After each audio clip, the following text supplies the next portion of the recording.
김봉수의 손에서 따뜻한 피가 흘러내렸습니다. 바위에 미끄러진 그의 몸은 계곡 아래로 굴러 떨어졌습니다. 정신을 잃기 직전 그의 눈앞에 새하얀 옷을 입은 형체가 나타났죠. 저승으로 가는 길이었습니다. 하지만 그가 알지 못했던 것은 이것이 거대한 실수의 시작이었다는 점입니다. 오늘은 한 사내가 죽음의 문턱에서 되돌아와 얻게 된 신비로운 구슬 이야기를 들려드리겠습니다. 눈을 떴을 때 김봉수는 낯선 곳을 걷고 있었습니다. 사방이 컴컴했어요. 좌우를 둘러봐도 아무것도 보이지 않았습니다. 앞쪽으로 한참을 바라보니 흰 도포를 입은 사람이 느릿느릿 걸어가고 있더군요. 이상했습니다. 여기가 어디지? 나는 왜 이곳에 있는 거야? 봉수는 기억을 떠올려 봤습니다. 그날 아침 지독한 추위가 마을을 덮쳤었죠. 겨울철이라 장작이 비싸게 팔린다는 소문을 들은 봉수는 평소보다 깊숙한 산속으로 들어갔습니다. 이 정도 남으면 꽤 받겠는데? 계곡 근처에서 굵직한 소나무를 발견한 그는 신이 났습니다. 문제는 그 다음이었죠. 눈에 덮인 돌부리에 발이 걸렸고 아차하는 순간 몸이 공중으로 떠올랐습니다. 봉수는 계곡 밑으로 떨어졌습니다. 머리를 심하게 부딪혔고요. 맞다. 내가 떨어졌구나. 그리고 눈을 뜨니 이 길을 걷고 있었던 겁니다. 봉수는 조심스럽게 앞서가는 이에게 말을 걸었습니다. 저기요, 실례지만요. 흰 도포의 사내가 천천히 고개를 돌렸습니다. 얼굴은 종이처럼 하얗고 눈빛은 차갑기 그지없었습니다. 입술에는 생기라곤 찾아볼 수 없었어요. 산 사람의 기운이 아니었습니다. 말하지 말고 따라오기만 해.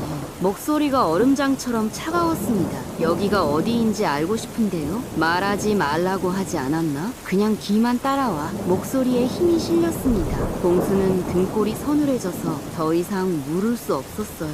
저분은 저승사자다. 나는 죽은 거야. 슬픔이 밀려왔습니다. 아직 30도 안 됐는데 벌써 목숨이 끊긴 거야? 아내는 어쩌고? 그래도 저승에 가면 일찍 돌아가신 부모님을 뵐 수 있겠구나.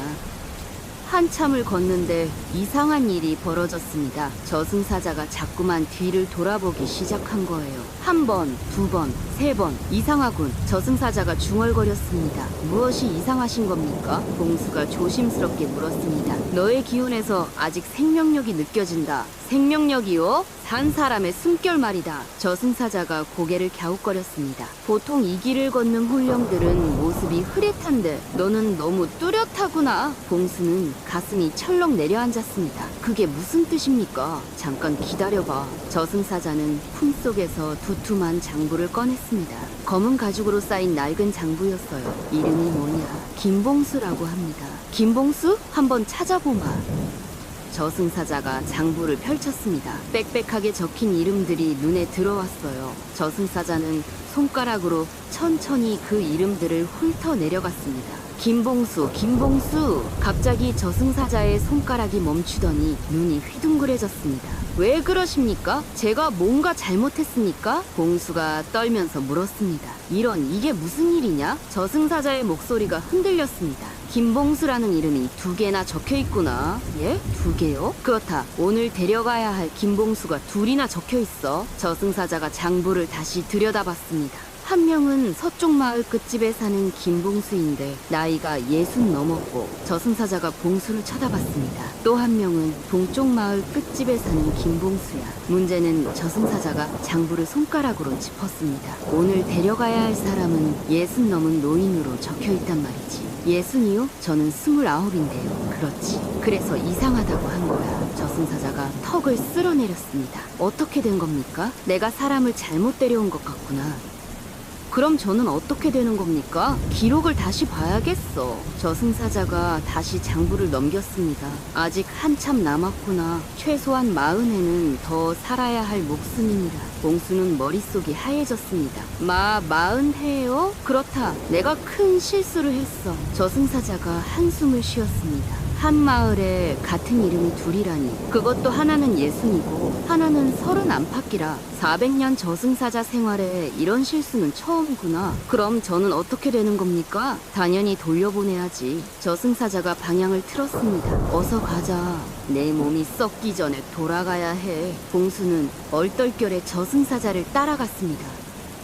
한참을 빠르게 걷던 저승사자가 봉수에게 물었습니다. 그런데 말이야. 예? 네 살림살이는 어떠냐? 제 살림 말씀이십니까? 그렇다. 네 기운이 오락가락하는데 혹시 힘든 일이라도 있었느냐? 봉수는 한숨을 쉬었습니다. 저는 그냥 나무꾼입니다. 나무꾼? 원래 집안이 넉넉지 못했는데 몇 해 전에 큰일을 겪었습니다. 봉수의 목소리가 떨렸습니다. 돌림병이 마을에 퍼졌을 때 부모님이 먼저 쓰러지셨어요. 그랬구나. 형과 누이들도 하루가 멀다 하고 모두 돌아가셨습니다. 봉수는 말을 잇지 못했습니다. 저만 혼자 살아남아서 그 뒤로 산에서 나무를 베어 팔며 겨우겨우 살았지요. 그러다가 어렸을 적부터 친하게 지내던 여인을 만나 고생만 시키며 살아가고 있었습니다. 참으로 어려운 삶이로구나. 괜찮습니다. 어쨌든 저승문을 넘기 전에 이렇게 다시 살아나게 됐으니 다행이죠.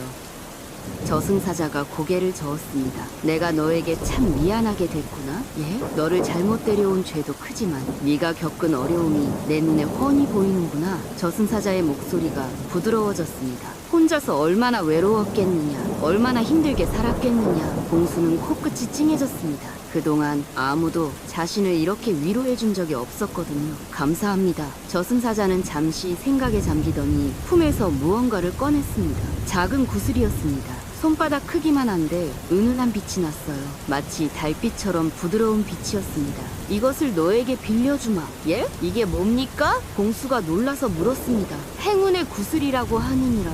행운의 구슬이요? 저승사자가 구슬을 봉수의 손에 올려놓았습니다. 따뜻했습니다. 살아있는 것처럼 맥박이 뛰는 듯했어요. 이것은 금동이라 불리는 아이의 운명이 담긴 물건이다. 금동이요? 누구를 말씀하시는 겁니까? 아직 세상에 나오지 않은 아이니라. 태어날 행운이 미리 정해진 아이지. 저승사자가 구슬을 가리켰습니다. 이것을 지니는 동안 너는 그 행운을 누리게 될 것이다. 봉수의 눈이 커졌습니다. 이런 귀한 물건을 저에게 주셔도 됩니까? 너를 잘못 데려온 내 잘못에 대한 보답이라 생각해라. 조금이나마 편하게 살 수 있을 게다. 정말 감사합니다. 봉수가 절하려 하자 저승사자가 손을 들어 막았습니다. 하지만 저승사자의 목소리가 엄숙해졌습니다. 명심해라. 이것은 남의 운명을 잠시 빌려 쓰는 물건이다. 예, 명심하겠습니다. 훗날 금동이라 불리는 아이가 나타나거든 반드시 돌려줘야 한다. 금동이가 나타나면요? 그렇다. 언제일지는 알 수 없지만 그날은 반드시 온다. 그때까지는 네가 모은 재산으로 넉넉히 살아갈 것이다. 다만 만약 돌려주지 않으면 하늘이 용서하지 않을 것이다. 저승사자의 눈빛이 차갑게 변했습니다. 남의 운명을 훔친 자는 하늘의 벌을 받느니라. 명심해라. 알겠습니다. 반드시 돌려드리겠습니다. 봉수가 고개를 숙였습니다. 좋다. 그럼 이제 저승사자가 손을 들어 봉수의 이마를 톡 쳤습니다. 돌아가거라. 아이고! 봉수가 정신을 차렸을 때 그는 계곡밑 바위 위에 누워 있었습니다. 여기가 어디지? 온몸이 쑤셨습니다. 팔다리가 저렸어요. 하지만 신기하게도 심하게 다친 곳은 없었습니다. 살았구나. 내가 정말 다시 살아났어. 봉수는 천천히 몸을 일으켰습니다. 그런데 모두 꿈이었을까? 그때 손에 무언가 느껴졌습니다. 봉수는 손을 펼쳤습니다. 작은 구슬이 손바닥 위에서 은은하게 빛나고 있었어요. 이게 꿈이 아니었구나. 꿈이 아니었습니다. 자신이 정말로 저승에 갔다 온 거였어요. 금동이라 봉수는 행운의 구슬을 감싸쥐었습니다. 남의 운명을 빌리는 것이니 훗날 금동이가 나타나면 반드시 돌려줘야 한다. 저승사자의 말이 생생했습니다. 봉수는 구슬을 소중히 품에 넣고 지게를 짊어지고 산을 내려갔습니다. 집으로 돌아온 봉수를 보고 아내가 대문 밖으로 뛰쳐나왔습니다. 여보, 어떻게 된 일이에요? 아이고, 죽다 살아서 돌아왔소. 봉수의 아내는 나흘 밤낮을 기다렸던 겁니다. 아내의 눈이 새빨갛게 부어 있었어요. 나흘이나 소식이 없어서 제 속이 얼마나 타들어갔는지 몰라요. 아내가 봉수의 옷을 만지며 살폈습니다. 그나저나 다친 곳은 없어요? 괜찮아요? 멀쩡하오. 산에서 무슨 일이라도 있었던 거예요? 나흘이나요? 계곡으로 그만 굴러 떨어졌소. 아이고, 그럼 크게 다쳤겠네요. 그런데 이상하게도 멀쩡하오. 봉수는 행운의 구슬 이야기는 하지 않았습니다. 아내가 놀랄까봐요. 그리고 혹시나 행운이 달아날까봐 두려웠습니다. 하늘이 도우셨나봐요. 어서 들어와요. 따뜻한 국물이나 드세요. 그래야겠소. 그날 밤 봉수는 잠을 이루지 못했습니다. 구슬을 품에서 꺼내 들여다봤어요. 달빛에 비친 구슬이 더욱 환하게 빛났습니다. 이것이 정말 행운을 가져다 줄까? 봉수는 반은 믿고 반은 의심했습니다. 하지만 저승사자가 직접 준 것이니 믿어볼 만했어요. 한 달쯤 지났을까요? 어느 저녁 아내가 밥상을 차리다가 갑자기 어지러운 듯 벽을 짚었습니다. 어머, 왜 그래요? 봉수가 아내를 부축했습니다. 괜찮아요. 그냥 좀 어지러워서요. 요즘 자주 그래요? 그래요. 아침마다 속이 뒤집히고요. 봉수는 걱정이 돼서 다음날 의원을 모셔왔습니다. 의원이 아내의 맥을 짚더니 빙그레 웃었습니다. 축하합니다. 예? 아이를 가지셨습니다. 뭐라고요? 봉수는 벌떡 일어났습니다. 정말입니까? 그렇습니다. 맥이 분명히 그러합니다. 봉수는 아내를 껴안았습니다. 여보, 들었어요? 아이 소식이에요. 여보, 이게 꿈인가요? 생시인가요? 아내의 눈에 눈물이 고였습니다. 혼인한 지 3년이 넘도록 아이가 없어서 속상해하던 터였거든요. 아이고, 한음이 돋는구려. 그러게요. 봉수는 가슴이 벅찼습니다.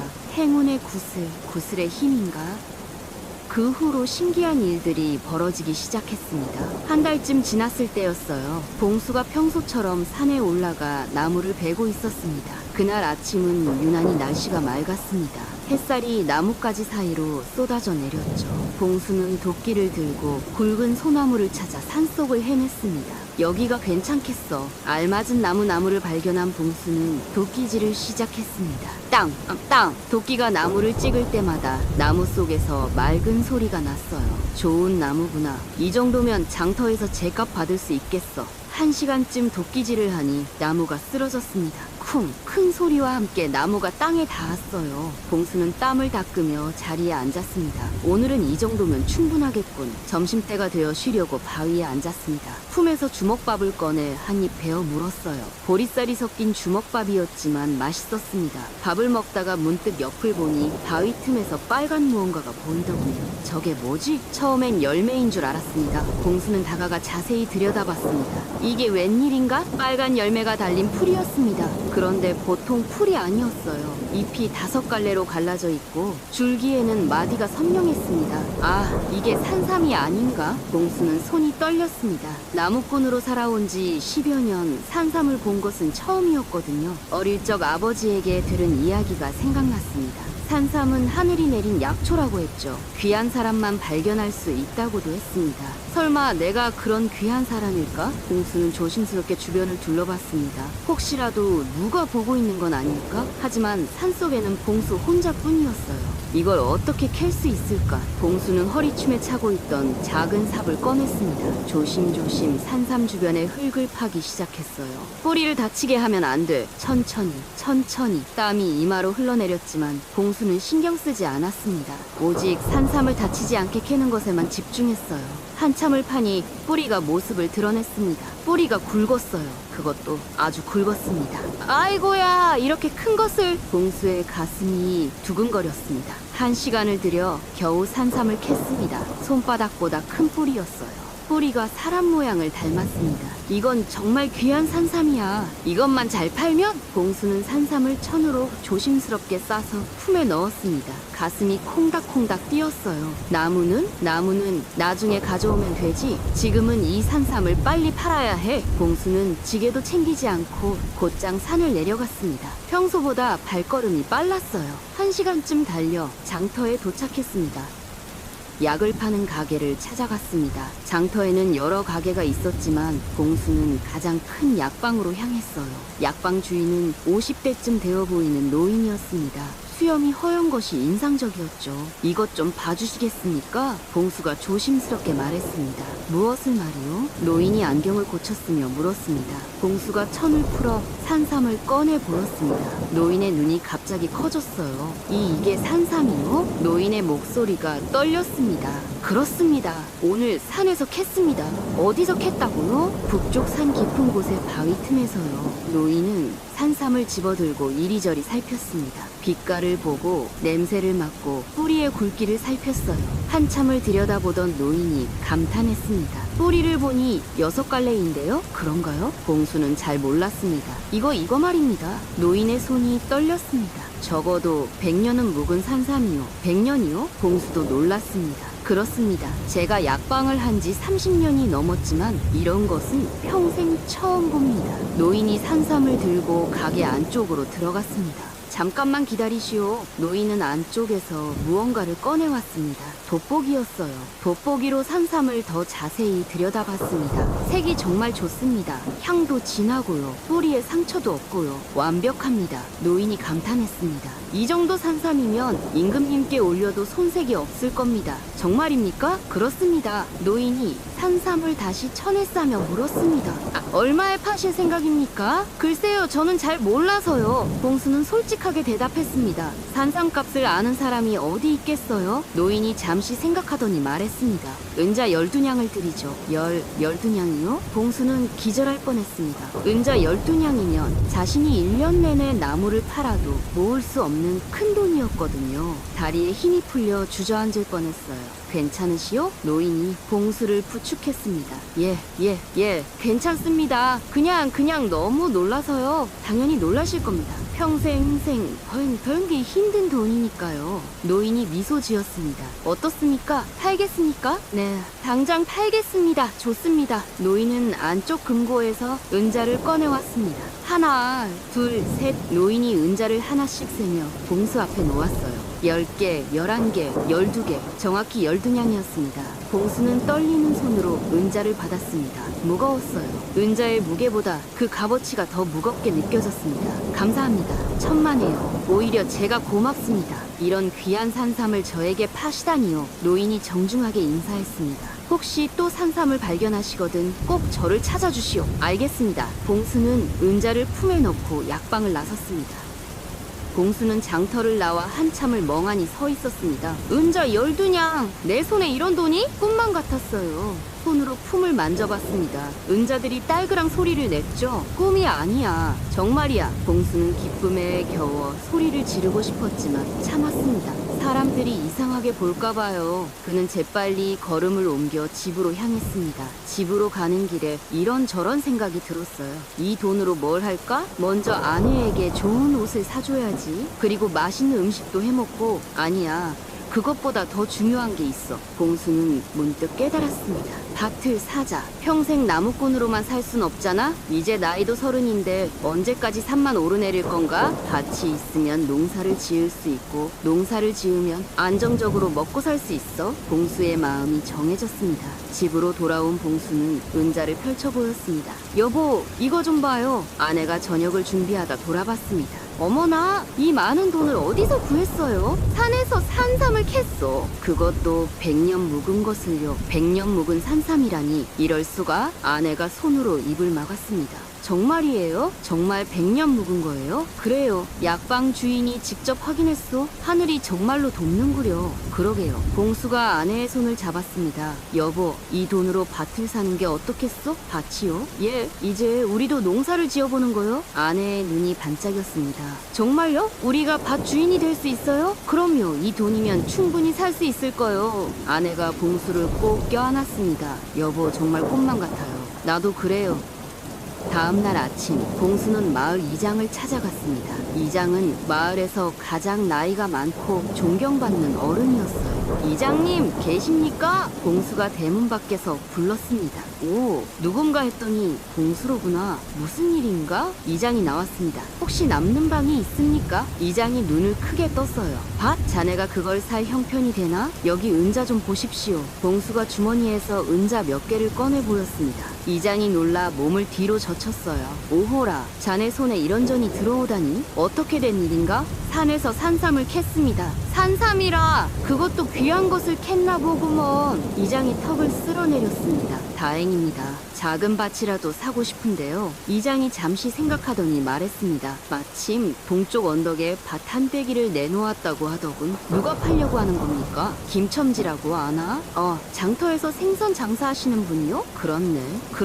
그분이 고향으로 돌아가신다고 밭을 팔려고 하시더군. 얼마예요? 은자 6냥이면 된다 하더라. 6냥이요? 봉수는 계산을 해봤습니다. 12냥에서 6냥을 쓰면 6냥이 남네. 그 밭을 사겠습니다. 이장이 고개를 끄덕였습니다. 알겠네? 내가 김첨지에게 말해두지. 내일 아침에 함께 가서 약속을 하세. 감사합니다, 이장님. 며칠 후 봉수는 밭의 주인이 되었습니다. 문서에 도장을 찍는 순간 봉수의 가슴이 벅찼어요. 내가 정말 땅 주인이 되다니. 비록 작은 밭이었지만 평생 나무만 배워온 봉수에게는 큰 기쁨이었습니다. 밭을 본 날 봉수는 아내와 함께 그곳으로 갔습니다. 여보, 저기 보여요? 저게 우리 발이에요. 정말이에요? 정말 우리 것이에요? 그럼요, 우리 것이요. 두 사람은 밭으로 걸어 들어갔습니다. 흙을 만져봤어요. 흙이 부드러웠습니다. 여보, 이 흙을 보세요. 참 좋은 흙이에요. 그러게요. 농사가 잘 될 것 같소. 봉수가 주먹을 불끈 쥐었습니다. 여보, 이제 나무하는 것은 조금 줄이고 농사도 지어봅시다. 그래요, 여보. 그 편이 몸도 덜 상할 거예요. 그리고 우리가 먹을 곡식도 직접 키울 수 있고요. 두 사람은 밭을 바라보며 행복한 미래를 그렸습니다. 봄이 왔습니다. 겨울이 지나고 따뜻한 기운이 땅을 녹이기 시작했어요. 봉수는 밭에 곡식씨를 뿌릴 준비를 했습니다. 먼저 밭을 갈아야 했어요. 이웃에게 쟁기를 빌려왔습니다. 쟁기를 소가 끌게 하려면 소도 빌려야 했죠. 봉수는 이웃집 소를 하루 빌리는 대가로 나무 한 짐을 주기로 약속했습니다. 소를 끌고 밭으로 간 봉수는 쟁기질을 시작했어요. 어이 소를 몰며 밭을 갈았습니다. 흙이 뒤집히면서 부드럽게 변했어요. 하루 종일 쟁기질을 하니 밭이 고르게 정리됐습니다. 다음 날은 씨앗을 뿌렸습니다. 장터에서 산 보리씨와 조씨였어요. 처음이니까 욕심부리지 말고 조심조심 심어야지. 봉수는 한 줌씩 씨앗을 뿌렸습니다. 너무 빽빽하게 뿌리면 안 돼. 알맞은 간격으로 뿌려야 해. 아내도 함께 나와서 도왔습니다. 여보, 이렇게 하면 되나요? 그래요, 잘하고 있어. 두 사람은 해가 질 때까지 씨를 뿌렸습니다. 마지막으로 흙을 덮어주고 물을 뿌렸어요. 이제 하늘만 믿고 기다려야겠어. 며칠이 지났습니다. 봉수는 매일 아침 밭으로 나갔어요. 씨앗이 싹을 틔웠는지 확인하려고요. 나흘째 되는 날 드디어 작은 싹이 흙을 뚫고 나왔습니다. 여보, 싹이 나왔어요. 정말이에요? 정말 나왔어요? 그래요, 와서 보세요. 아내가 달려왔습니다. 두 사람은 작은 싹을 보며 기뻐했어요. 이렇게 작은 싹이 자라서 곡식이 되는 거예요? 그럼요. 이 작은 싹이 자라면 우리 식구를 먹여 살릴 곡식이 되는 거요. 하지만 신기한 일이 벌어졌습니다. 씨앗이 유난히 잘 자라는 거예요. 보통 싹이 나고 일주일쯤 지나야 손가락 한 마디만큼 자라는데 봉수의 밭에서는 사흘 만에 그만큼 자랐습니다. 여보, 저기 좀 봐요. 세상에, 벌써 저만큼 컸다니. 남의 밭보다 2배는 빨리 자라네요. 그래요, 어떻게 된 일일까요? 봉수는 품속에 행운의 구슬을 만졌습니다. 이것 때문인가? 며칠이 더 지나자 차이는 더 벌어졌습니다. 이웃의 밭에서는 이제 겨우 2마디쯤 자랐는데 봉수의 밭에서는 벌써 한 뼘이나 자랐어요. 마을 사람들이 신기해했습니다. 봉수네 밭은 어찌 그리 빨리 자라나? 물이라도 다르게 주나? 아니면 특별한 비법이 있나? 봉수는 그저 웃으며 대답했습니다. 그냥 정성껏 돌봤을 뿐입니다. 하늘이 도와주시는 것 같아요. 여름이 왔습니다. 장마철이 시작됐어요. 비가 억수같이 쏟아졌습니다. 마을의 다른 밭들은 물에 잠기기 시작했습니다. 이웃들이 걱정스러운 얼굴로 밭을 바라봤어요. 이번 장마가 길면 올해 농사는 망치겠구먼. 물이 빠지질 않네. 하지만 신기하게도 봉수의 밭은 물에 잠기지 않았습니다. 물이 밭 주변으로만 흘러갔고 밭 안으로는 들어오지 않았어요. 여보, 우리 밭 좀 봐요. 다른 밭은 다 물에 잠겼는데 우리 밭만 멀쩡해요. 정말 신기한 일이네요. 장마가 끝나고 며칠 뒤 이번에는 가뭄이 찾아왔습니다. 해가 뜨겁게 내리쬐었어요. 비가 한 방울도 오지 않았습니다. 마을의 밭들이 바짝 말라갔어요. 흙이 갈라지고 곡식들이 시들었습니다. 이웃들이 한숨을 쉬었습니다. 이 가뭄이 계속되면 어쩐단 말인가. 물을 길어다 줘도 금방 말라버리는구먼. 하지만 봉수의 밭만은 달랐습니다. 흙이 촉촉했어요. 곡식들이 푸르게 자라고 있었습니다. 여보, 이게 어떻게 된 일이에요? 우리는 물도 안 줬는데 밭이 촉촉해요. 나도 모르겠어. 정말 신기한 일이요. 이웃들이 봉수의 밭을 보러 왔습니다. 봉수, 자네 밭은 도대체 어떻게 된 거야? 가뭄인데도 저리 푸르다니? 무슨 비법이라도 있나? 봉수는 고개를 저었습니다. 비법은 없습니다. 그냥 열심히 돌볼 뿐이에요. 하늘이 돕는 게 틀림없어. 가엾은 사람을 하늘이 돕는 거지. 마을 사람들이 수군거렸습니다. 여름이 지나고 가을이 왔습니다. 걷어들일 때가 되었어요. 봉수가 밭으로 나가 곡식을 베기 시작했습니다. 낫을 들고 이삭을 베어 나갔어요. 첫 단을 베는 순간 봉수는 깜짝 놀랐습니다. 이게 도대체 어떻게 된 일이야? 이삭이 주렁주렁 매달려 있었습니다. 알이 굵고 실했어요. 한 이삭에 보통 20알쯤 달리는데 봉수의 밭에서는 40알이 넘게 달려 있었습니다. 여보, 어서 와봐요. 아내도 낫을 들고 밭으로 나왔습니다. 함께 걷어들였어요. 뱉고 묻고 쌓고 해가 질 때까지 일했습니다. 여보, 이게 정말 우리 밭이 맞아요? 믿을 수가 없어요. 그래요, 분명 우리 밭이에요. 하늘이 복을 주신 거예요. 이웃밭보다 2배는 더 걷어들였습니다. 아니, 3배쯤 되는 것 같았어요. 첫 해 농사 치고는 믿을 수 없는 양이었습니다. 곡식을 집으로 나르는데 한나절이 걸렸어요. 곡간이 가득 찼습니다. 여보, 이 많은 곡식을 어떻게 다 먹어요? 하하하, 팔아야죠. 그래서 더 많은 밭을 사는 거예요. 하늘이 참말로 돕는구려. 그러게요. 봉수는 곡식을 팔아 또 은자를 모았습니다. 행운의 구슬이 정말로 행운을 가져다 주는구나. 겨울이 오고 아내의 배가 제법 불러왔습니다. 여보, 아이가 사내 아이면 이름을 뭐라고 지으면 좋을까요? 봉수는 문득 생각났습니다. 저승사자가 말한 금동이라 하면 어떨까요? 금동이요? 금처럼 귀하다는 뜻인가요? 그래요, 바로 그 뜻이에요. 봉수는 속으로 생각했습니다. 금동이라는 이름을 내 아들에게 붙이면 혹시 저승사자가 말한 그 금동이가 내 아들이 되는 게 아닐까? 그럼 구슬을 돌려줄 필요가 없겠지. 봉수는 자신의 꾀에 기뻐했습니다. 참 좋고 복스러운 이름이에요, 여보. 그럼 사내 아이로 나면 금동이라 부르기로 해요. 그의 섣달금은 밤이었습니다. 여보, 아이가 나오려고 해요. 산파 할머니를 모셔와야겠소. 봉수는 허둥지둥 달려가 마을 산파를 모셔왔습니다. 산파님, 어서 들어가 봐주세요. 알았습니다. 산파가 방으로 들어갔습니다. 봉수는 밖에서 안절부절 못했습니다. 아이고, 부디 무사하기를. 밤이 깊어갔습니다. 방 안에서 아내의 신음소리가 들렸어요. 힘을 주세요. 조금만 더 버티세요. 산파의 목소리가 들렸습니다. 한참이 지났습니다. 그런데 갑자기 조용해지더니 마침내 아기 우는 소리가 들렸어요. 사내 아이입니다. 사내 아이요? 여보, 들었소? 산파가 웃으며 아기를 내밀었습니다. 튼튼한 사내 아이입니다. 봉수는 조심스럽게 아기를 안았습니다. 작고 따뜻했어요. 금동아, 우리 금동아. 그런데 방 안이 이상하게 조용했습니다. 그런데 산파님, 아내가 왜 저렇게 조용하죠? 산파의 얼굴이 굳었습니다. 가까이 가보십시오. 봉수가 가까이 가서 보니 아내가 창백한 얼굴로 누워 있었습니다. 여보! 봉수가 아내를 흔들었습니다. 여보, 정신 좀 차려요. 아내가 힘없이 손을 들었습니다. 입술이 파랗게 질려 있었어요. 아기를 잘 키워주세요. 무슨 말이에요? 금동이를 당신이 키워야죠. 저는 이만 떠나야 할 것 같아요. 여보! 봉수가 아내의 손을 꽉 잡았습니다. 금동이가 이제 나왔잖아요. 미안해요, 여보. 아내가 마지막 미소를 지었습니다. 그리고 천천히 눈을 감았습니다. 여보! 여보! 봉수가 아내를 흔들었지만 아내는 그대로 숨을 거두고 말았습니다. 아이를 낳고 생긴 병을 이기지 못한 거였어요.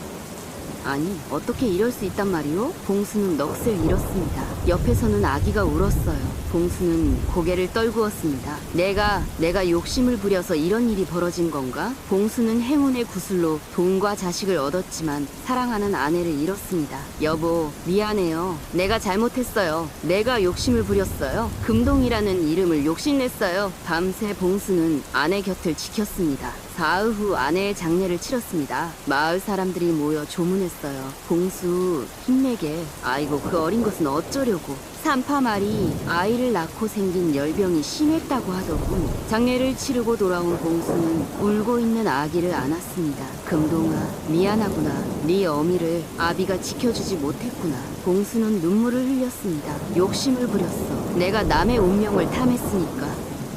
그렇게 호라비가 된 봉수는 아이를 얻고 농사를 지어야 했습니다. 금동아, 잠깐만 버텨라. 아비가 일 마치고 저 구해올게. 아기를 등에 업고 밭을 메고 나무를 했습니다. 이웃들이 안타까워하며 도왔어요. 봉수, 우리 집에 짜놓은 것이 좀 있으니 한 병 가져가게. 감사합니다, 아주머니. 아이고, 애가 참으로 가엾다. 내가 수시로 봐줄 테니 걱정 말게. 정말 고맙습니다. 또 다른 잃은 이웃이 찾아왔습니다. 봉수, 우리 집에 예전 아기 옷 남은 게 있으니 챙겨가게. 아이고, 너무 감사합니다.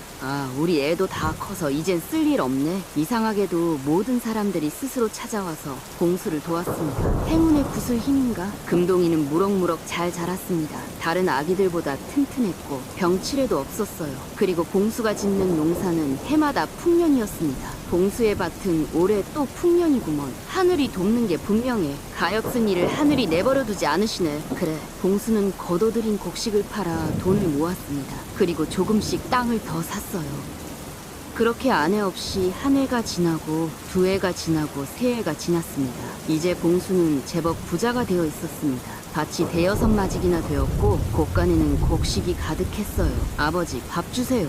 3살배기 금동이가 봉수의 옷자락을 잡아당겼습니다. 그래, 금방 지어줄게. 봉수는 기쁘게 웃었습니다. 하지만 마음 한구석은 항상 무거웠어요. 아내를 잃은 슬픔도 있었지만 언젠가 금동이가 나타날지도 모른다는 두려움이 있었습니다. 설마 정말 나타나겠어? 벌써 몇 년이 지났는데. 봉수는 가끔 행운의 구슬을 꺼내보며 생각했습니다. 어쩌면 내 아들이 진짜 금동인지도 몰라. 그렇게 스스로를 달랬어요. 넷째 해가 되던 가을이었습니다. 어느 저녁 봉수는 저녁 준비를 하고 있었습니다. 아버지, 배고파요. 알았어.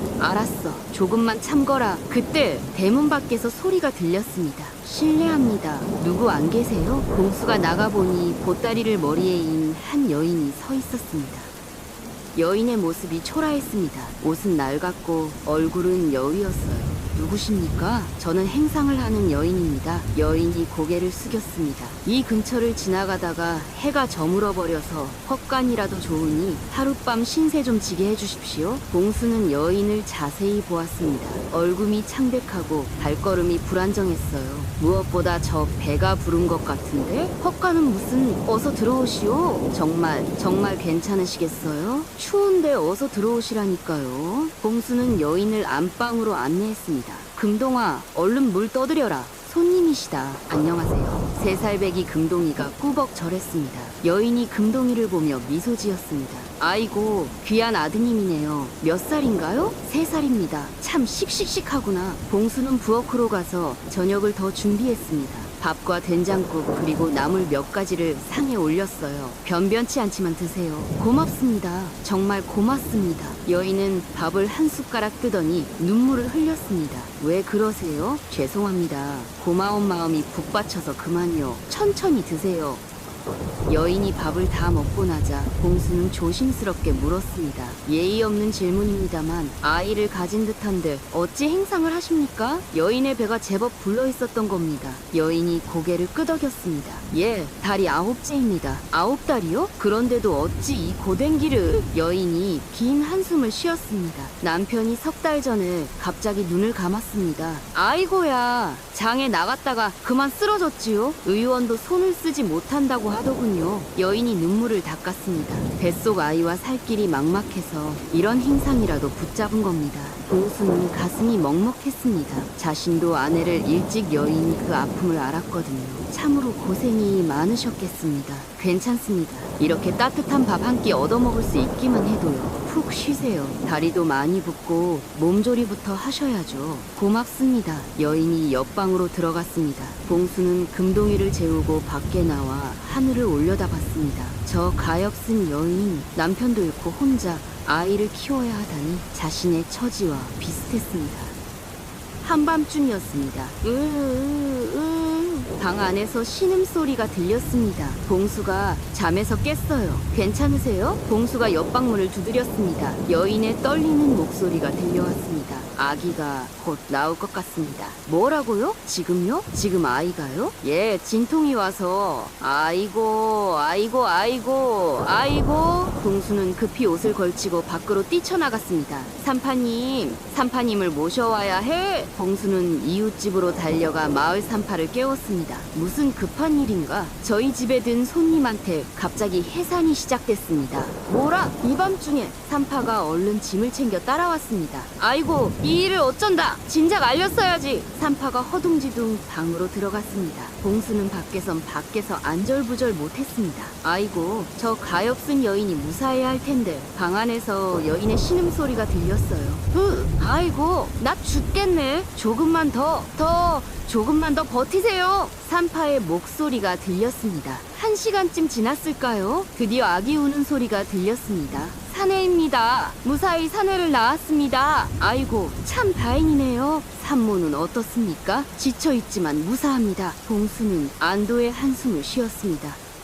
며칠이 지났습니다. 봉수는 여인과 아기를 정성껏 돌봤습니다. 미역국을 끓여주고 아기 옷을 마련해주고 따뜻한 방을 내주었어요. 여인의 몸이 조금 나아졌습니다. 정말 고맙습니다. 이 은혜를 어떻게 다 갚을까요? 여인이 아기를 안으며 눈물을 흘렸습니다. 괜찮습니다. 혼자서는 버거우실 텐데 당연히 도와야죠. 참말로 저희 모자에게 은인이십니다. 그런데 아기 이름은 정하셨어요? 아, 이름이요. 여인이 아기를 내려다봤습니다. 돌아가신 남편과 아이가 생긴 걸 알았을 때 약속을 했었지요. 약속이요? 여인이 미소 지었습니다. 사내 아이면 금동, 계집 아이면 은실이라고 하기로 했지요.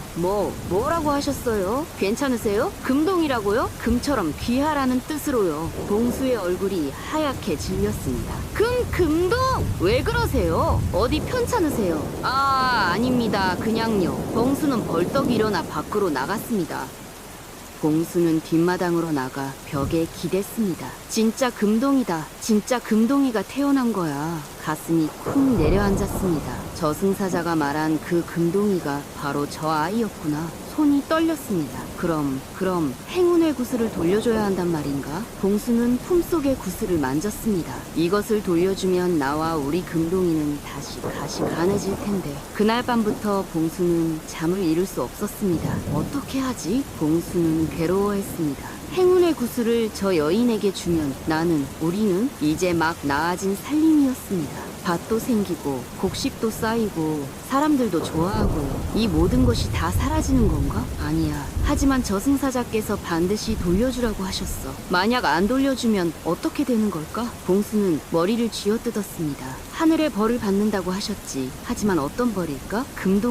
우리 금동이가 위험해지는 건 아닐까? 봉수는 아들의 잠든 얼굴을 내려다봤습니다. 금동아, 아니야. 금동이를 위험하게 할 수는 없어. 그럼 봉수는 또 생각을 바꿨습니다. 아들을 데리고 멀리 다른 마을로 달아날까? 저 여인이 모르게 밤에 몰래? 하지만 곧 고개를 저었습니다. 아니야, 그럴 수는 없어. 그건 도둑질이나 똑같아. 봉수는 밤새 이런 생각, 저런 생각을 했습니다. 새벽이 되도록 잠을 이루지 못했어요. 다음 날도 마찬가지였습니다. 봉수는 밭에 나가서도 일이 손에 잡히지 않았어요. 어떻게 하지? 어떻게 해야 하나? 저녁에 집으로 돌아와도 여인의 얼굴을 제대로 보지 못했습니다. 오늘 차 한 잔 대접하려고 했는데 어디 편찮으세요? 아닙니다. 그냥 피곤해서요. 봉수는 방으로 들어가 문을 닫았습니다. 그 다음 날 밤도 봉수는 잠을 이루지 못했습니다. 얼굴이 여위였어요. 아버지? 어디 아파요? 아니다, 금동아. 아비는 멀쩡하단다. 나흘째 되는 밤이었습니다. 봉수는 지쳐서 겨우 잠이 들었습니다. 꿈속에서 봉수는 어두운 곳에 있었습니다. 그런데 갑자기 앞에서 희미한 빛이 보였어요. 여보, 익숙한 목소리였습니다. 봉수가 고개를 들었습니다. 당신이요? 죽은 아내가 서 있었습니다. 예전처럼 아름다운 모습이었어요. 여보, 이게 얼마만이에요? 봉수가 달려가려 하자 아내가 손을 들어 막았습니다. 거기서 멈추세요. 날 보러 오셨어요? 아내가 무릎을 꿇었습니다. 여보, 제발 부탁 하나만요. 아니, 무엇이요? 일어나요! 봉수가 아내를 일으키려 했지만 아내는 일어나지 않았습니다. 들어주셔야 해요. 무슨 부탁인지요? 말해요. 아내가 눈물을 흘렸습니다. 저승 갈 적에 나도 저승사자를 만났어요. 봉수는 놀랐습니다. 당신도 저승사자를요?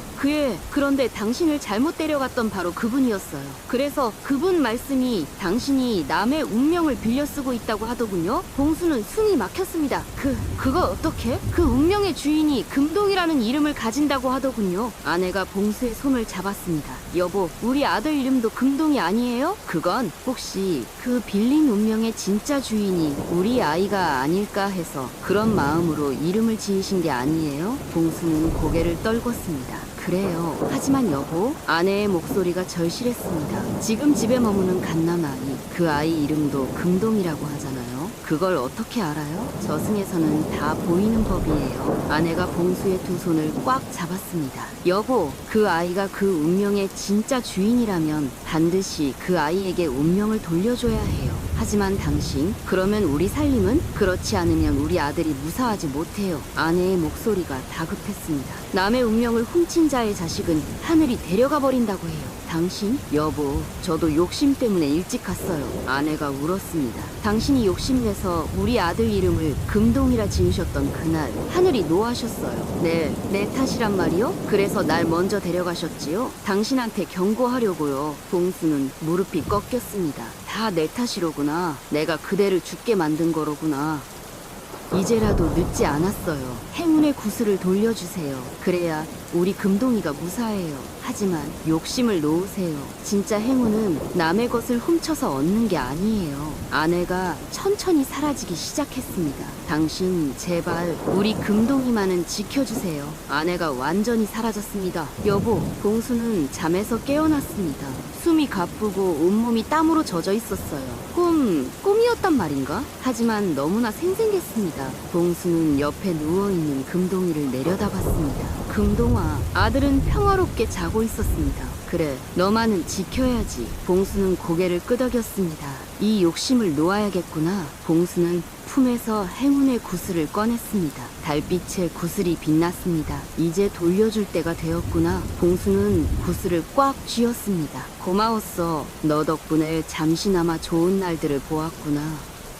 다음날 아침, 봉수는 결심을 했습니다. 여인이 아기를 안고 나왔습니다. 아침 인사 올립니다. 예, 좋은 아침이에요. 봉수는 미역국을 끓여 여인에게 내왔습니다. 드세요. 아이를 낳고 나서 몸조리가 중요하니까요. 감사합니다. 여인이 국을 먹으며 말했습니다. 이제 몸도 한결 나아졌습니다. 폐를 끼칠 순 없지요. 아직은 이르지 않습니까? 아니요. 벌써 보름이나 신세졌으니 이제 길을 나서야죠. 여인이 짐을 싸기 시작했습니다. 어디로 가실 생각이세요? 글쎄요. 일단 발길 닿는 대로 물건을 팔아봐야겠지요. 그런데 봉수가 갑자기 여인의 손을 잡았습니다. 저와 한 집에 살아보시지 않겠습니까? 그게 무슨 말씀이세요? 저도 혼자고 당신도 혼자시잖아요. 제 아들과 당신 아들 한 지붕 아래서 키워보는 게 어떻겠습니까? 여인의 눈이 커졌습니다. 하지만 저는 보잘것없는 행상에 불과한데요. 아니요. 봉수가 고개를 저었습니다.